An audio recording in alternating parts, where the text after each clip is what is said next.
প্রাথমিক বিদ্যালয় সংসদ ঘেরাও ও বিক্ষোভ প্রাথমিক শিক্ষক সংগঠন অস্থির। ১৩ দফা দাবিতে স্মারকলিপি জমা সংসদ চেয়ারম্যানের কাছে। ১৩ দফা দাবি নিয়ে মঙ্গলবার বাঁকুড়া জেলা প্রাথমিক বিদ্যালয় সংসদ চত্বরে বিক্ষোভ ও ডেপুটেশন কর্মসূচি করে প্রাথমিক শিক্ষক সংগঠন অস্থি ইউনাইটেড প্রাইমারি টিচার্স ওয়েলফেয়ার অ্যাসোসিয়েশনের ব্যানারে শিক্ষকরা তামলিবান থেকে বিক্ষোভ মিছিল করে পৌঁছায় জেলা প্রাথমিক বিদ্যালয় সংসদ দপ্তরের সামনে। সেখানে দীর্ঘক্ষণ অবস্থান বিক্ষোভে সামিল হয় অস্থি ইউনাইটেড প্রাইমারি টিচার্স ওয়েলফেয়ার অ্যাসোসিয়েশনের বিক্ষোভকারী শিক্ষক শিক্ষিকারা।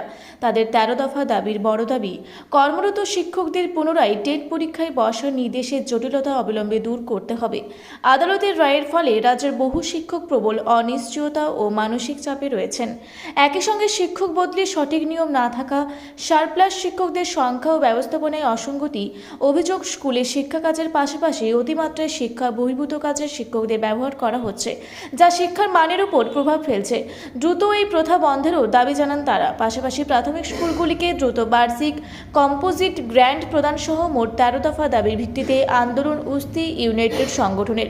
দ্রুত প্রয়োজনীয় ব্যবস্থা না নিলে আগামী দিনে আরও বৃহত্তর আন্দোলনের পথে যাবে জানানো হয় সংগঠনের পক্ষ থেকে।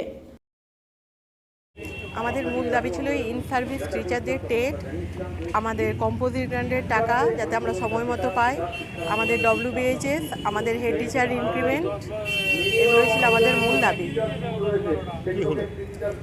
আমরা গেছিলাম, ওনার সাথে সদর্থকভাবে আলোচনা করেছি এবং আমাদের যে দাবিগুলো ছিল আমরা জানিয়েছি। উনি বলেছেন এগুলো মানে ঊর্ধ্বতর কর্তৃপক্ষের সাথে আলোচনা করবেন এবং আমাদের যে জেলার সমস্যা যেটা হচ্ছে সারপ্লাস ট্রান্সফার, আমরাও বলেছি ওনাকে যে সারপ্লাসের ক্ষেত্রে কী নিয়ম হচ্ছে সেগুলো সব বসে ঠিক করে আমাদের এই সারপ্লাস ট্রান্সফারগুলোকে করুন, যাতে করে মানে কোনো টিচারই অসুবিধায় না পড়ে। যেখানে যেখানে বেশি সারপ্লাস আছে সেখান থেকে আগে তুলতে হবে, যেখানে কম সারপ্লাস সেগুলো পরে তোলা হবে। আর যাতে 2 টিচার স্কুলগুলোকে 3 টিচার করা যায় সেই ভাবনা মানে রাখুন, যাতে আমাদের স্কুলগুলি সঠিকভাবে আমাদের যারা শিক্ষার্থী তারা যেন সঠিক পরিষেবাটা পায়। স্কুলগুলোতে দেখা যায় চক, ডাস্টার, ইলেকট্রিক বিল থেকে আরম্ভ করে সমস্ত কিছু হেডমাস্টার মশাই বা শিক্ষকদের পকেট থেকে দিতে হয়, পকেট থেকে দিয়ে চালাতে হয় এবং অর্থবর্ষের শেষের দিকে অর্ধেক কিংবা 1/4 কম্পোজিট গ্র্যান্টের টাকা দেওয়া হয়। অথচ অন্যান্য সমস্ত সেক্টরে দেখা যায় যে সেটা খেলা মেলা পুজো যাই হোক না কেন টাকার বৃদ্ধি হয়, স্কুলের ক্ষেত্রে সেটা হয় না।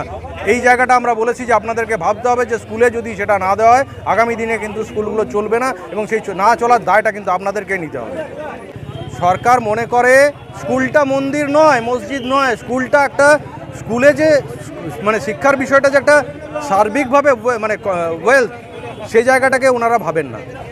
এটা এখানটায় মনে করেন যে এখানটাতে তেমন কিছু ইনভেস্টমেন্ট করার দরকার নেই। এর অর্থটাই হলো এই যে আগামী দিনে প্রাইমারি স্কুলগুলো বন্ধ হয়ে যাক, আমরা নামমাত্র দেখাই অফিসগুলো থাকুক।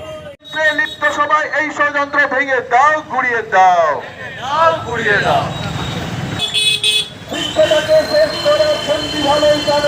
বাঁকুড়া থেকে মানিক কর্মকারের রিপোর্ট, রূপসী বাংলা মিডিয়া।